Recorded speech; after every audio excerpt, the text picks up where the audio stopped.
Hello and welcome back to another exciting episode of the One More Glass of Wine podcast. My name is Jeremy Schalkwyk. I'm your host, and today I'm always excited when I see David on the other side of the table sitting from me. We've got our viticulturist, David from Schalkwyk here.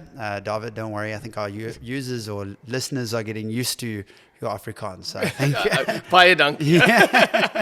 Dit help baie. I can tell that you're definitely getting more and more comfortable with these things. So I'm going to definitely start using you more and more. You've got to come and join me. Thank you, Jeremy. Well, there. Thanks for joining us. And today it's a really exciting topic. And I think the world is really looking at this sector. It's regenerative agriculture.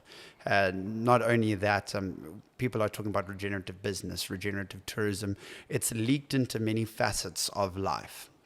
And I think it's always nice for us to bring it back home, bring it back to the farm and talk about how we are looking after the environment and how that spills out into our other aspects and other offerings and stories that we tell to our guests. So out in the vineyard, it's getting a little bit warmer. And I'm sure we're seeing some growth. Let's touch on what we've been doing regenerative farming wise, and we'll lead into the season so far. Yeah, I think South Africa, being such a young wine industry, we've learned a lot from the rest of the world, and with our traditional farming actions that South Africa used to apply, I think we have learned a lot and are way ahead. So yeah, we've already paid the school fees, and. So yeah, we actually made it. We started a long time ago with it, with different cover crops, things that haven't been done in other countries. That we've planted cover crops since day one on Waterford, and obviously we've adapted with it over the years and changed a bit with different types of cover crop, not just your usual grains and legumes. We plant different mixes to get a monoculture of roots in the soil to really create an environment for the microbes to feed on. I think soil health is very important for us, and that is where we want to start. If we get good, healthy soils, the plant naturally can build up its immune system, and we're going to have healthier plants with better grapes and with a great end result. So talk us through cover crop. What does that whole story involve? So cover crop gets used for different reasons. I mean, you use it for soil erosion. We try not to have bare soil because of our conditions. I mean, we've got harsh sunlight, we've got extreme winds. So bare soil dries out, and it literally, the UV kills whatever's in the soil. So you try not to have bare soil. So with the cover crops, we cover the soils. That is another use, obviously, like I said, for erosion. When you have plant material on the ground, it keeps moisture in the soil as well. It suppresses weeds, so we use much less herbicides. These days we plant different cover crops as feed for cattle that we use in the vineyards. So yeah, there's a lot of usage for it. We can plant mustards that gives like a natural gas action against nematodes, if you want to control nematodes. We plant different flowers to attract more insects. Although vineyards is self-pollinating, I mean, the more insects, the more balanced your whole culture and nature will become. So you're talking about getting rid of the monoculture that is vineyards almost, by bringing in other plants, little shrubs and bushes and legumes, and they bring on in insects, which brings about more biodiversity. Absolutely, and the whole idea is to get different root types. You want shallow roots. You want deep peenwortel, what do we call it in Afrikaans, a taproot. Okay. You want that it breaks up the soil as well to help with water penetration. It loosens the soil. So you want the big thing is you want different types of roots. And the microbes in the soil feed on those ones as well. You want everything to feed on. There must be food for everything. Okay, so I love where we've started here. You've started at the roots up, Yes. and then we're going to go up throughout the whole vineyard or the whole vine.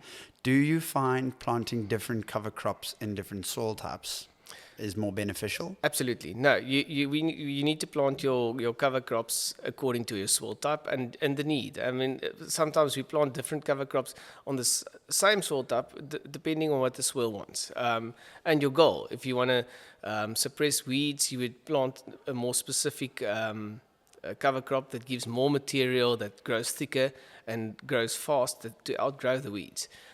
So there is we don't just take the farm and sow the same thing all over. We really focus on specific vineyards and evaluate every vineyard, every block by itself, and according to that we plant what we need.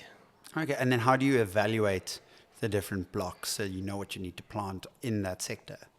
And there's a very nice saying in Afrikaans, om te meet is om te weet. Om te meet is om te weet. So to measure is how you know. Okay, for sure. So, I mean, we do a lot of soil analysis.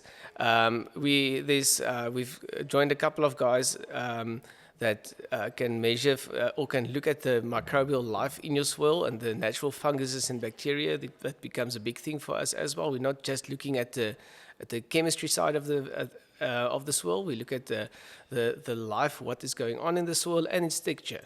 Mm-hmm. So I think that is where we start. And then you would a healthy soil.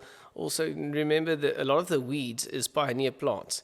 So pioneers would grow on unhealthy soils. So the more you build up your healthy you get your soil, the less pioneer plants you will get, and you can get rid of your weeds by getting healthier soils. Okay, so to measure is to know. Yes, absolutely. Of course. Okay, and you talk a little bit about microbial life, along with obviously planting this specific cover crop. Yes. How do you nurture that microbial life, and how do you see it booming?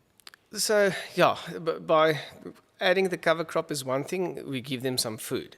But I mean, with our harsh conditions, we don't want competition in the soil. Vineyard, we try to not keep it too happy. Vineyard actually likes to stress a little bit. Mm-hmm. So the soil becomes quite dry. So you need to create environment for them to live. So with a lot of composting that we make on site as well, we use all our material to make compost. We've introduced a little bit of a worm plant to make some vermicast. Simon that's one of his projects that he's running, and so with the vermicast, that is really, really, I mean, like a liquid gold that you get with full of microbes. So we make let's call it a tea from that, and add that into the soil as well, just to enhance that initial microbial life, to put it back in there. Jeez, it sounds like it's non-stop just looking after the soils. But I guess you can't grow good plants if you don't have good soils. That's what, yeah, absolutely. No, we need to, and I think, I mean, with everything that we've done, we've always added plant material, but we've never looked at the actual soil life, that's the microbial life that's in there, and that is now with bringing the cattle in and bringing the vermicast into play as well. So we're adding slowly but surely. I think that's the exciting thing about our industry at the moment. There's so much going on, and so many enthusiasm out there. People that you can help, people you can phone, and to bring new ideas, and that we can. Everybody's happy to come and help and be involved. That's actually really heartwarming to hear about the industry. Everyone's excited about moving this environmental machine forward while taking care of the environment. Yeah. So we all can grow better grapes, all look after the environment, and leave a better place for our children going forward. Absolutely. And, we've got the University of Stellenbosch right here, and they also on board, and we sit with all these PhD students that's hungry to come and do a study, and the more we look into it, it's such a big study that they don't really know where to. We're obviously starting with the soil, but even with that, there's so much to find out and to learn. But it's not. At least we're starting, and we're starting to measure it and see how it's actually improving. Oh, that's brilliant. Yeah. So, is there an ongoing study, or are there studies happening in the future? There's ongoing studies. We currently, yesterday we had a new PhD student coming, and specifically looking at the influence of the cattle that's in the vineyards, looking at the soil structure. How is that changing soil structure? Ah, Yeah, on that, I don't think, I mean, these things take time. So it will be very much an ongoing study, I want to believe.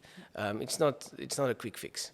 But you need to start somewhere. no, that's for sure. Well, I really look forward to hearing about how those results come out, because even if I take a walk or a drive through the vineyard, I was just actually out there earlier today to see how strong the buds are shooting, and how healthy the vineyard looks. Yeah. It looks full of life. Absolutely. And, if you walk around in the vineyards where the cattle's been, and where in Afrikaans we call it a miskoek, a dung pile, I think would be the correct word. If you would go and kick the dung pile over, I mean, immediately you see earthworms, which you usually had to dig a bit and to look for them and really to find them. And now, everywhere where there's a little pile, you kick it, they're there. There's earthworms. Yes. And the other nice thing is that you can, I mean, when the cattle's been there, if you walk through it 2 weeks later, those little piles has disappeared. Between the guinea fowl and the earthworms, they work everything away and spread Into it. the soil. Yes, so it's beautiful to see it actually disappear. Okay, so how long would you leave the cattle in a block for, or a hectare for, before you need to move them on? How quickly do they mow through that? So the idea is to concentrate them in high density grazing. So they're actually in very small areas, and when they're in the vineyards, they basically we move them every second day. We need to move them, because with a cover crop, you don't want them to eat everything. You want them to take about a third off to stimulate new growth, and then move on, because you want the plant material actually to grow before the weed suppression as well. So you don't want to eat too much, but so they spend a bit. But we try to give them 2 cycles during the wintertime in every vineyard, then after harvest we try to send them in there again. Okay, so you don't put them in during the harvest period? Obviously. No.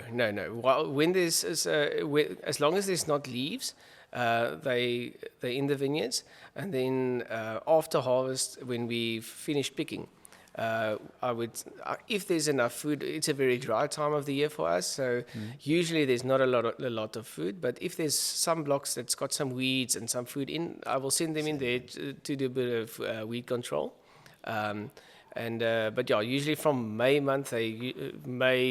towards the end of September, because we've got so much cultivars on the farm, and the diversity does help. So as soon as the Chardonnay starts budding in the first week of September, we move them out of the Chardonnay, but they can stay in the vineyards up until the end of September, and waiting for the Cabernet that's budding probably first week of October. So you can stagger them, because different things ripen and shoot out at different points. Oh, that's a really nice cycle of nature. That's the beauty of where we are. I think South African soils are so diverse, and we can use it to our advantage. Okay. So we've talked soil, roots, gone above the soil, our cattle. What's happening above that? If we start with the soil, we've improved that now. The normal practices in the vineyard, apart from the people that's doing the work, that we getting very much involved in all the training, and really try to get a very nice working family there. We do need to control funguses that grows in the vineyards, and especially in the last couple of seasons we had quite wet springs, and so we've been playing around with it for the past 5 years, using drones in our young vineyard to spray, and we've used it with quite successfully, and so we've bought this season our own drone to do the spraying for us, and which is very exciting. It does work very nicely, and it's not just for spraying for funguses. We can use it to do precision fertilizing as well. So we draw up a map of where we want to fertilize, and we can literally put in a specific area. If we want to put only 10 kilograms there, in vigorous sections we can do 10 kilograms, and other areas that's weaker, that needs more, we can push it up to 200 kilograms. So we can be very, very precise on how we use our fertilizer. So there's a little bit of saving on fertilizer, and the nice thing is this thing can actually sow organic chicken manure in a pellet form, which works very nice as well. I was actually just about to ask, what is it that we fertilize the vineyards with? And you find that organic chicken manure works really well? Very nice. It must be in a pellet form, and then it works very nice. Okay, and the drone itself can spread it quite consistently? Those maps works amazing. I mean, you set everything up beforehand, so hands-free. It's hands-free there, but not stress-free, I'm sure. A little bit of undavid, spend a little bit of time in front of the computer to set everything up. Sure. But it's also exciting to be able to do that, and then to go see how we put it down in the vineyards, and really be specific on what we do. Okay, I don't think you can get away from technology in any sector. So it's really exciting to hear that we're embracing it in such full force. And you're seeing such great benefits out of it. Yeah, absolutely. And, we can be much more precise on what we do. And we've got these tools. It's you always see them in other countries, but we've learned as well, you can't do what other people do. We need to make it work for ourselves. But this is something that we really have made our own, and we can apply it here, and it works. And tell me now, with the drone, if anyone who's seen our vineyard, they'll understand there's topography changes, there's steep sections, flatter sections, vineyard rows that almost bend around a berm. How can the drone just handle all that? It's amazing. When we've started with it, we started off with a consultant helped us with it, and he was flying about 6 to 8 meters above the vineyards, and I really thought, it was quite low. Quite high, because really? I mean, we used the spray cards that's running in between the vines. Of course, yeah. And so it just felt like it's not going to be that effective. And so the curves in the vineyards, that's fine. It works very well. The one thing that is a little bit nerve-wracking is the fact that we saving all our wild olive trees and being planting around them in the vineyard. So when you have the big trees around your vineyard and have this big drone flying towards them and around them, that is a little bit nerve-wracking. So we had to trim a little bit the big branches. But we make it work for ourselves. And, if we can't fly there, if you get too nervous, we always have a backup plan. So, but no, at this stage, it works. It works. So you say you've left wild olive trees and there's rocks in between the vineyard and things like that. So that, obviously a stress for the drone. But what was the reason? How come all that was left there? How can you take out a 2-year-old, 200-year-old wild olive tree when you've established a new vineyard? It's old vineyards that's been there that we've renewed. And I just said, I mean, we can't take out the tree now because we want to plant there. I tell my brother that's farming in the Karoo, you must look at what the old people did. Our grandfathers, they did everything for a reason. And it's amazing how they've managed to put the right thing in the right place without the technology that we have. We question it, but then you go there and you will see there's actually a massive layer of rocks there. That's why they haven't planted there. And how did they know before? Yes. So no, it's really a case of looking after nature. Yeah, I guess it leads into the regenerative farming. You need to make sure that it's going to get better. You can't pull out a 200-year-old No, tree. no, that's foolish. Yeah, that's foolish. He's been here far before we've even been here. Yes, no, and the other positive about the drone that we've got now is the soil compaction. I mean, if you compact soil, I mean, you take out all the oxygen out of the soil, and nothing can live without the oxygen. So that is something that we immediately see the effect, because in the springtime when we still get quite a bit of rain. This weekend we had about 80 millimeters of rain. So now we can quickly spray it without any compaction. I mean, you need to spray. You're going to get fungus growth now. So you actually don't want to send a heavy tractor and a spray cart in your vineyards, because the soil is wet, and wet soil compacts very quickly. You're almost trying to fix one problem, creating another. Exactly. But now we've got the luxury of the drone. So it feels as though also everything almost leads back into the soil. If you compact, you don't have oxygen, your microbial life and your root structure doesn't form. If you've got too much wet, obviously there is also a bit of a negative impact there, again, with compaction. Yes. Everything feels as though it's angled towards the soil, which obviously you grow your vines in the soil. Yeah. No, and that is what we've got. That is what without the soil, I mean, we won't have the vineyards, so we won't have the wine. So that is what we need to nurture. Okay. And to draw your attention to your glass of wine that I feel bad I've been having a couple of sips out of, and you've left it there, a very well-behaved man.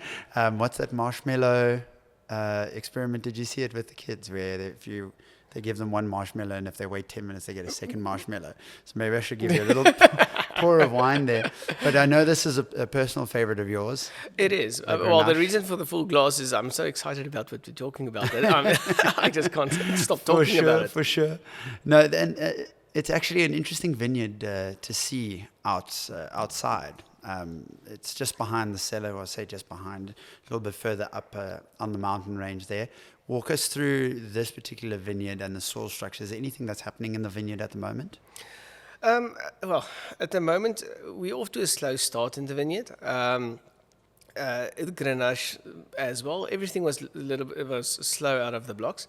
We're about 1.5-2 weeks late on the norm. We had a very late winter. Okay. We were quite nervous. During the winter time, we always have a lot of seminars that we attend and sort of predict or look back at our previous vintage and the harvest, the season, what we've experienced, and how it ended up, and a little bit of a forecast of what's coming. And I must say they had us quite nervous after the winter. We were preparing for uneven budding, because we've got so much wind. We had so much winds towards the end of last season, where we in April our vineyards didn't have any leaves on in the time that they were supposed to build up reserves. So we were quite nervous about the start of the season, but I mean at the moment it actually looks beautiful. That's exciting. No, very, very exciting. We actually had, although we had late budding, we did plan for it, so we pruned a little bit later, but we had very nice even budding. The bunches is there, and we've got nice moderate growth at the moment. With the rain, we've just in the beginning of flowering, but I don't think it will have too much of an effect. We had some winds just before flowering, so that's we grateful it's not now while it's flowering like last season. So at this stage, we're very excited. Everything is actually looking beautifully. Okay, so you're predicting a fairly decent growing season. It's early days, but I mean, always excited. I mean, there's always every season is something else, something new, and it's nice to look back and reflect on to what other season you can relate, which we can't. I mean, we've experienced now in our time here at Waterford. Drought a lot, but we haven't really experienced such a wet season, which I'm not hoping for. But at this stage we're very excited. Okay, I mean that's really encouraging to hear. It's always nice to hear that things have started off well, and that things are growing consistently. Well, you used the term moderate growth there. Do you want to walk us through what moderate growth means? Yes. So obviously you don't want the plant to have fast. You don't want a fast growing plant. You want easy growing. Otherwise, the cell development and cell enlargement, you need balance. So as soon as something is out of balance, then things starting to go wrong. So if you get a nice, even, slow growth, the cell the cell verdeling. What do you call verdeling? Enlargement? That's not the enlargement. The cell development. So as soon as you get that, and then later on you get cell enlargement. So you need steady growth for that to happen. Okay. And you say you've taken the cows out of the Chardonnay, and is that because the buds have started to form and the leaves are starting to grow? Yes, absolutely. So we need to. They actually moved out of the Chardonnay late August. The Chardonnay usually buds first week of September. So at the moment they're not in the vineyards anymore. They walking on the fire breaks, so they've done a big section of our fire breaks. At the moment, they work on our dam, on the barrier on the dam wall, mowing those grasses for us there. So we've got quite a couple of open areas which we usually that we mowed. And now we can graze those area, and we save a little bit on two-stroke fuel, so the guys don't need to mow it. You got to keep the cattle busy as well, busy and fed. Yeah, so it's at the moment we've split them in two troops. So we've got the ladies on the one side and the babies. They're 9 months now, so we've got the 6 cows, and they currently.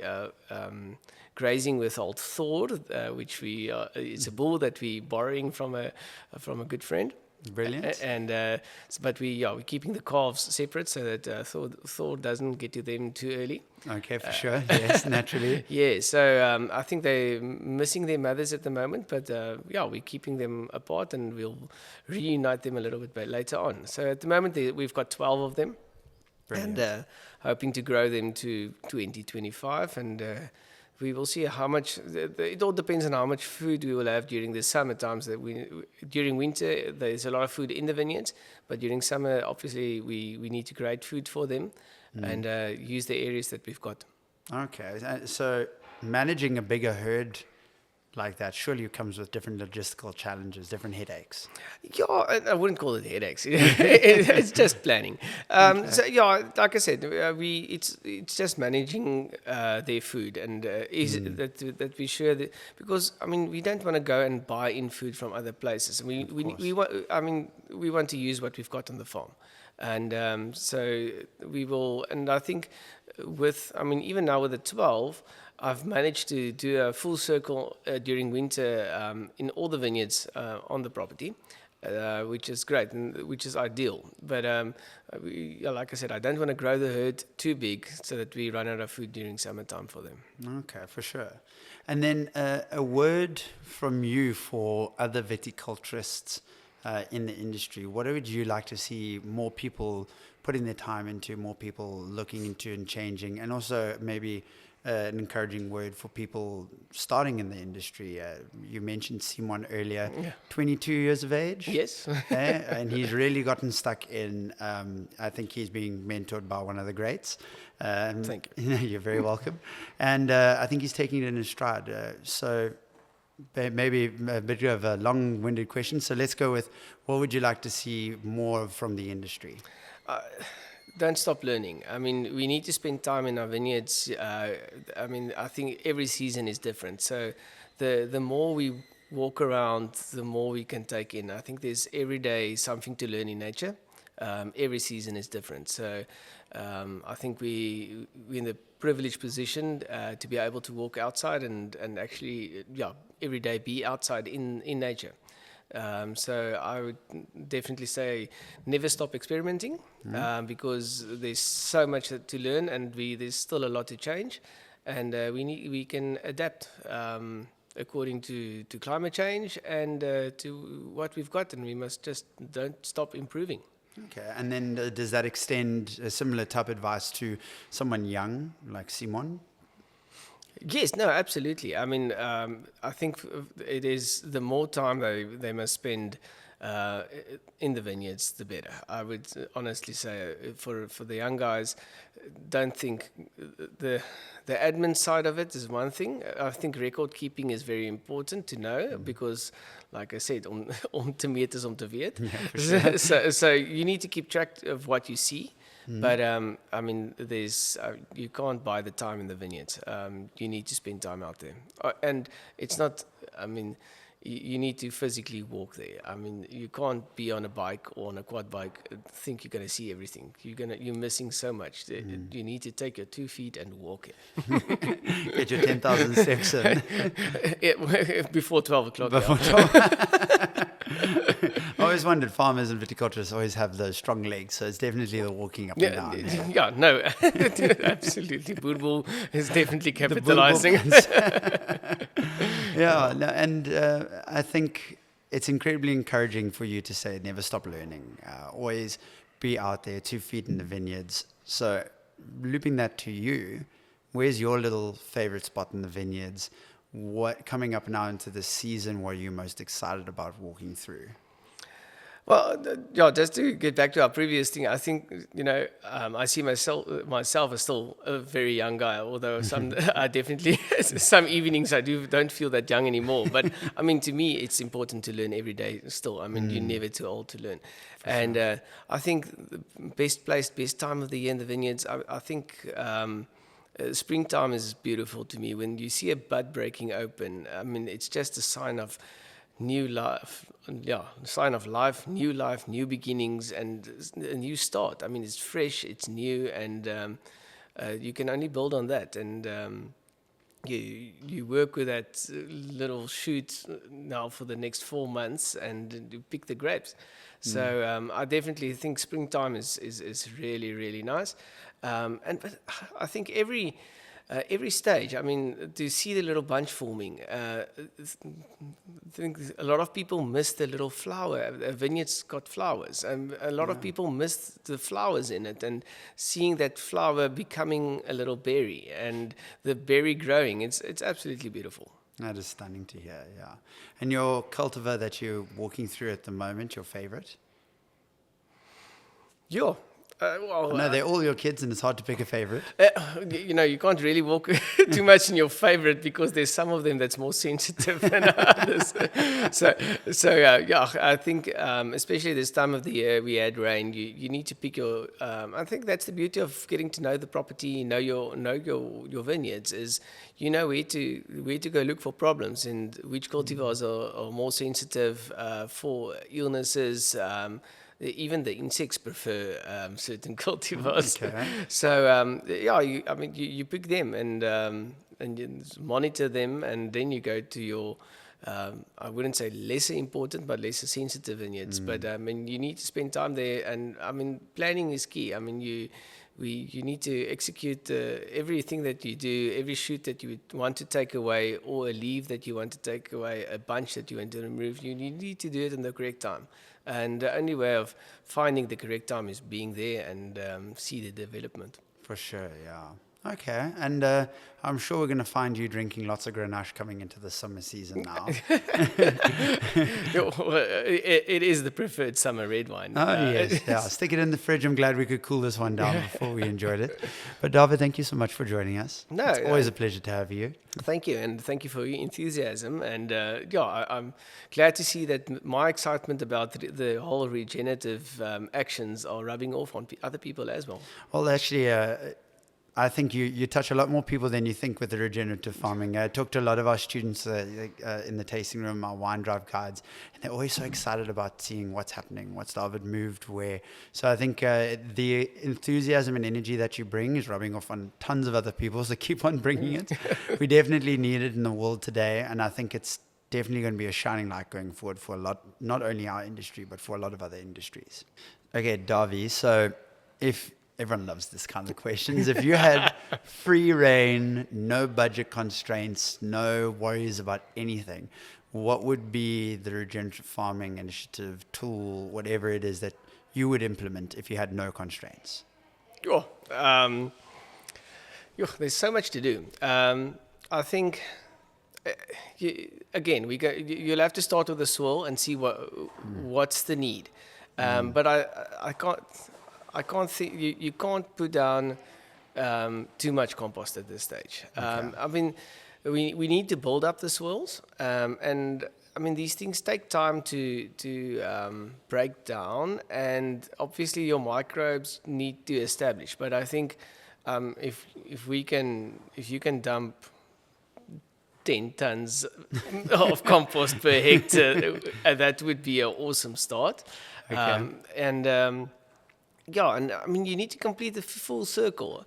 Although, you get so much ideas of, I mean, yes, we're bringing some cattle to bring the animal factor in, but now you need something to spread the manure. So now you think you can bring a whole lot of chickens in. Yes, it will speed up the process, but I mean, if you look at how much guinea fowl we've got, For sure. there's a lot. So they're already there. So I think, I mean, I would say yes, for short term, bring in a whole lot of chickens and let them support the system. But I think that's again, things you're bringing in from the outside. Okay. I honestly think you need to work with what you've got, and I think we might see the guinea fowl population increase a bit, but then hopefully the caracals will come back again to bring their population back into balance. It's all about balance. I think composting is a massive thing. Definitely to get our healthy soils. But remember again, we work with nature. We've planted something that's not naturally here. Okay. So we will always need a little bit of assistance. But I think you honestly need to work with what you've got around you and apply that on the farm. Oh, brilliant. And touching into the fynbos side of our biodiversity and regenerative farming, are you seeing a big benefit to having more fynbos? I know that stuff spreads like wildfire. So having that in between our green belts, in between all the vineyards, does that bring an inherent benefit? Definitely, it brings in natural insects and predators into the mix. I think it's more a case of, I mean, we need to look after the fynbos that we've got and preserve that. We mustn't kill that, and with going on with conventional farming, I mean, eventually we're going to get rid of our fynbos as well. So I think it's more a case of looking after what we've got, the fynbos around the vineyards. It's difficult to incorporate fynbos in vineyards, like in between, and use it as a cover crop because it's such a hardy plant. They're also very drought resistant. They can compete a lot with vineyards. Okay. But I think it's more important to look after them around the vineyards. Brilliant. Thank you. Cheers. Thank you for joining us. Yeah, thank you. Look forward to hosting you again soon. Thanks.